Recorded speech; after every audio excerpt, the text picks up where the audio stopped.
Star Trek IV: The Voyage Home is once again directed by Leonard Nimoy, written by Steve Mearson, Peter Crykes, Nicholas Meyer, and Harv Bennett, and stars everybody from the first three movies plus Catherine Hicks. And in Star Trek IV: The Voyage Home, the crew of the Enterprise must go back in time to rescue some humpback whales, stay with me, in order to save the Earth from being destroyed in the 23rd century. First of all, I really must apologize for the sudden break in my Star Trek reviews. Some family emergencies befell my family and I had to kind of deal with that first, but I'm back to normalcy, hopefully for a while longer. And let's just get back to it with maybe what is the most entertaining Star Trek film ever. So you may have heard of this movie even if you've never seen it, because it is the infamous one with the whales. And I had heard about it and I was kind of nervous going in because I watched Star Trek the original series, season 3, which, you know, it gets really campy and it gets really dumb. So I was bracing myself for that kind of stuff. And here's the thing, I will actually say that Star Trek IV: The Voyage Home is more of a comedy than a sci-fi film. However, it really works for some reason.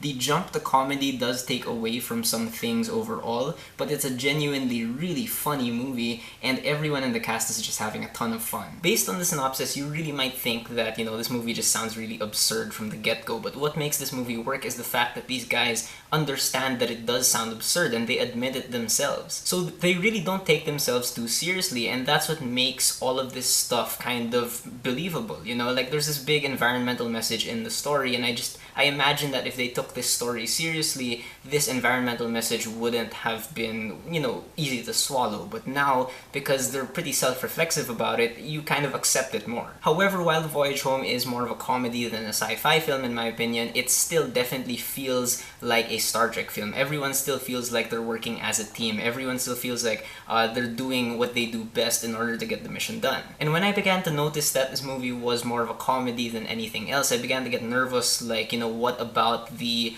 unresolved kind of plot threads in Search for Spock? What were they gonna do with that? But surprisingly enough, Spock's story arc in this movie is really satisfying, and they managed to weave it in really well with the comedic stuff. And just like the previous Star Trek movies, the new characters here are really welcome. Here you have Jillian, played by Catherine Hicks, who is just such a fun character and has such a fun dynamic with the rest of the cast, especially Captain Kirk. But I really have to underline the fact that this is a really funny movie. Like, this is genuinely maybe the funniest time travel movie since Back to the Future, which is kind of weird to say because this came out like a year after Back to the Future, but it's still really funny. And the reason why the humor works in this movie is because the humor pokes fun at itself, and it pokes fun at the culture of the mid-80s. Leonard Nimoy once again directs this, and he seems to direct a lot better when he's having fun, because his direction in Search for Spock was really kind of flat and he kind of took himself too seriously, but here he just really kind of lets all his actors breathe and he knows how to get good comedic performances out of them. But even with all the comedic stuff, Voyage Home really gets serious and tense and exciting when it needs to be. Whenever it has to shift from being like this straight comedy into another hard sci-fi Star Trek film, like the transition goes really well. The soundtrack in this movie is done by Leonard Rosenman, and his music really fits both the comedic aspects and the sci-fi aspects really well, and in general this movie does just sound very good. And with each Star Trek movie, the movies just keep on looking better and better, and this one does look better than the other three. Again, it's great to see the Klingon bird of prey just flying around. It feels totally authentic.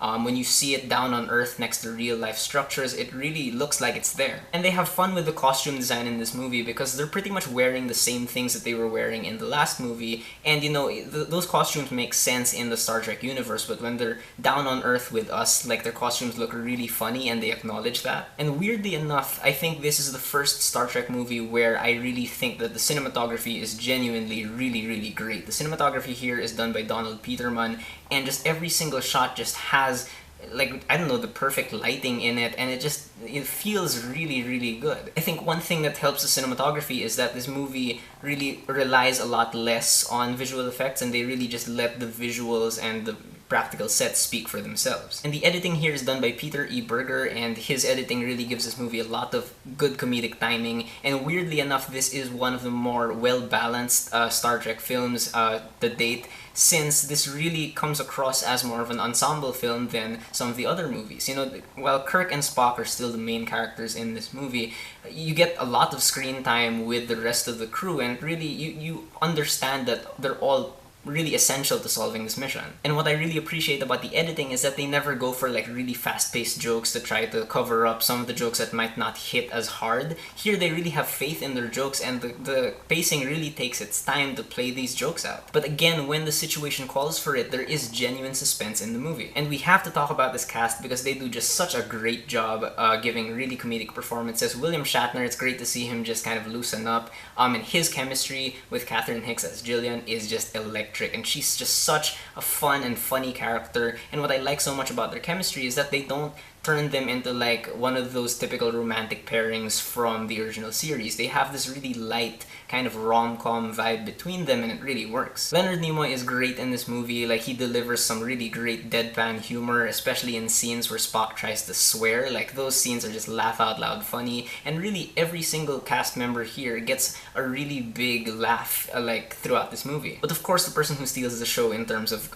comedy is DeForest Kelley as Bones. He already was the comic relief from the original series, and here he really just gets to flex his comedic muscles even more. But what's so great about all these cast members is the fact that while they're all doing funny stuff, it never feels like they're not playing their characters. You know, it still feels like, you know, everything they're doing is something that their characters actually would do in the Star Trek universe. In terms of my issues with Star Trek IV: The Voyage Home, it's really the fact that the jump from the heavy drama of Search for Spock to the light comedy of Voyage Home, in that jump, like, some things were kind of lost, you know, some emotional weight.